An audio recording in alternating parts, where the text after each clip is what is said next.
नमस्ते सभी मित्रों, सभी दोस्तों को मेरा सादर प्रणाम, नमस्कार।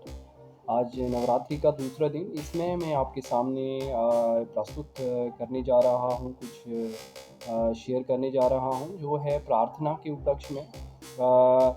जो अपने घर में आप प्रेयर करते हैं, आप अपनी दिनचर्या में जो भी प्रेयर का जो रूटीन रखते हैं अपने घर में, तो आप समझिए उसका बहुत ही एक साइंटिफिक जो एक प्रारूप है, साइंटिफिक जो मेथड है, जो सीधा हमारे शरीर में जो पंच तत्व से जो बना हुआ है, जो शरीर, वो पंच तत्वों को पुष्ट करता है, जो यह प्रार्थना का अभ्यास है। तो इस नवरात्रि आप इसे अच्छे से प्रेयर को करिए और इस अनुभव को महसूस करिए, इन पंच प्राणों को पुष्ट करिए अपने शरीर में। किस तरह से ये आपकी जो पूजा पद्धति है, जो आपकी प्रेयर की जो पद्धति है, वह किस तरह पंच प्राणों से लाइन्ड है, उसे समझने की कोशिश करिए। आप समझिए जिस तरह आप एक मंदिर में आपके घर पे आप एक प्रेयर का स्थान स्थापित करते हैं, एक टेम्पल को स्थापित करते हैं, तो वहाँ पर आप जब भी बैठते हैं तो एक आसन का स्थान, एक मंदिर में एक आसन को आप बिछाकर हमेशा बैठिए। वो आप डायरेक्ट कोशिश करिए कि जो अर्थ है उस पर डायरेक्ट ना बैठें, सीमेंट के जो फ्लोर होते हैं आजकल, कोशिश करिए कि कुछ बिछाइए आसन, आप अपने प्रेयर स्थान पर बिछाकर बैठकर उस स्थान पर प्रेयर को करिए। तो यह जो आसन में आप बैठते हैं, एक प्रॉपरली बैठकर कोशिश करिए कि आप अपने प्रेयर को समर्पित करिए, अपने जो टाइम है ईश्वर स्मरण में। तो आप जो आपका जो एक आसन का स्थान है, वो आपके सीधे-सीधे आपके जो अर्थ एलिमेंट्स है, पृथ्वी तत्व से जुड़ा हुआ है और आपके शरीर में पृथ्वी तत्व की उपस्थिति को बढ़ाता है वो। और उससे रिलेटेड अगर कोई भी इश्यूज़ हैं अर्थ एलिमेंट से रिलेटेड, तो वो आपके शरीर में अर्थ एलिमेंट्स की कमी को पूरा करके अर्थ से रिलेटेड जो डिसऑर्डर्स हैं उन्हें कंप्लीट करता है। दूसरा, प्रेयर का जो चरण है, आप देखेंगे कि आपका जो स्वादिष्ठान चक्र है या जल स्थान भी इसे कहा जाता है शरीर का, तो यहाँ पर जो आप कोशिश करें कि अपने जो भी प्रेयर स्थान है, आपने देखा होगा कि अवश्य ही वहाँ पर एक पात्र रखा जाता है तांबे का या फिर कोई भी, जिसमें हम जल भर कर रखते हैं भगवान के सामने।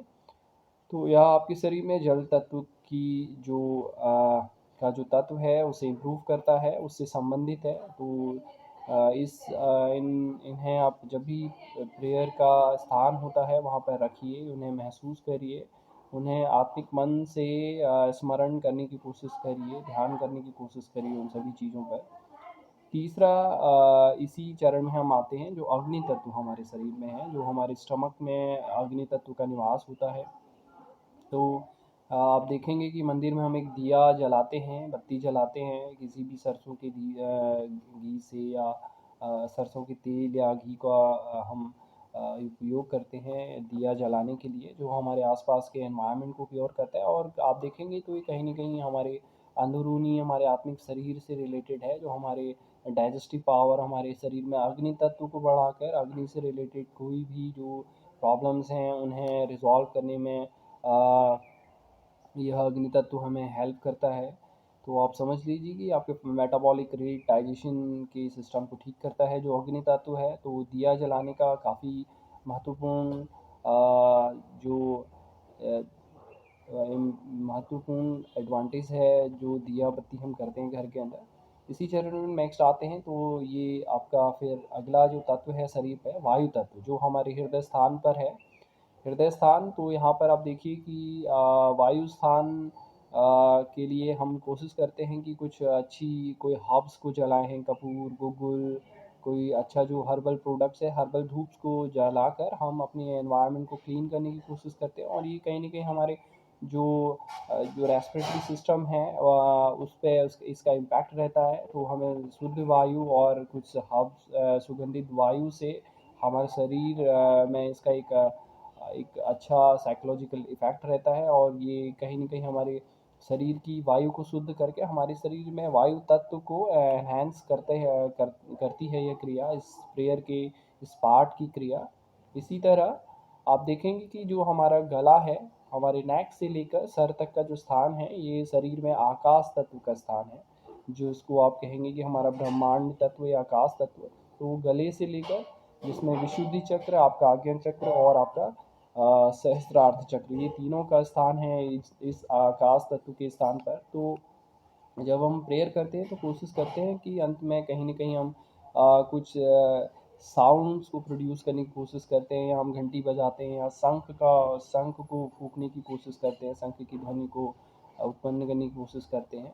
तो यह जो ध्वनि है, ध्वनि का सीधा संबंध है, ये आपके आकाश तत्व को इम्प्रूव करती हैं, आपके शरीर में आपके आकाश एलिमेंट्स को इम्प्रूव करके आपके जो गले से संबंधित अगर आप देखेंगे, जो थायराइड फंक्शनिंग है इसे इम्प्रूव करती है, आपके वोकल कॉर्ड, आपका आज्ञा चक्र, आपकी जो विल है, आपका जो थर्ड आई है, और आपका जो नर्वस सिस्टम से रिलेटेड आपका पूरा ब्रेन है। तो इन सब को इम्प्रूव करता है जो यह पांचवा एलिमेंट्स है हमारा, जो आकाश तत्व है, जिसका संबंध हमारी पूजा पद्धति में ध्वनि उत्पन्न करने से है। भले हम उसे घंटी बजाएं या कोई क्लासिकल जो हम वाद्य यंत्र बजाते हैं अपने प्रेयर पद्धति में, या शंख को फूंकने की कोशिश करते हैं। तो कोशिश करिए, समझिए इस पूजा पूजा जो पद्धति है, इसका एक साइंटिफिक पहलू है जो आपके शरीर को जो आपके शरीर का संपूर्ण रूप से विकास करती हैं, जिसमें आपका शारीरिक शरीर, आपका मानसिक शरीर और आपका आत्मिक शरीर सभी पुष्ट होते हैं, और एक आप आध्यात्मिक जो पथ है उसको समझते हैं, उस पे अलाइन होने की कोशिश करते हैं। वहाँ से आपको यह सब अब इन सभी चीज़ों का अनुभव होता है अपने जीवन में। तो आज का यह मेरा नवरात्रि स्पेशल जो प्रेयर के ऊपर मैं आपको अलाइन कर रहा था, समझाने की कोशिश कर रहा था, जो पंच तत्व हैं जिससे आदमी का शरीर बना हुआ है, उनका क्या स्थान है शरीर में, पूजा पद्धति जो हम कर रहे हैं प्रेयर, तो प्रेयर और हमारे 5 एलिमेंट्स किस तरह एक दूसरे से अलाइन है, कितना इम्पोर्टेंट है प्रेयर करना दिन में जब भी आपको समय हो, सुबह या शाम के समय में। धन्यवाद। आप सभी को फिर से नवरात्रि के दूसरे दिन की हार्दिक शुभकामनाएं। आप सभी का दिन शुभ हो, आप स्वस्थ रहें, खुश रहें, आपके परिवार में खुशहाली आए। इन्हीं वाक्यों के साथ फिर आपके सामने प्रस्तुत होने की कोशिश करता हूँ। नमस्ते, थैंक यू।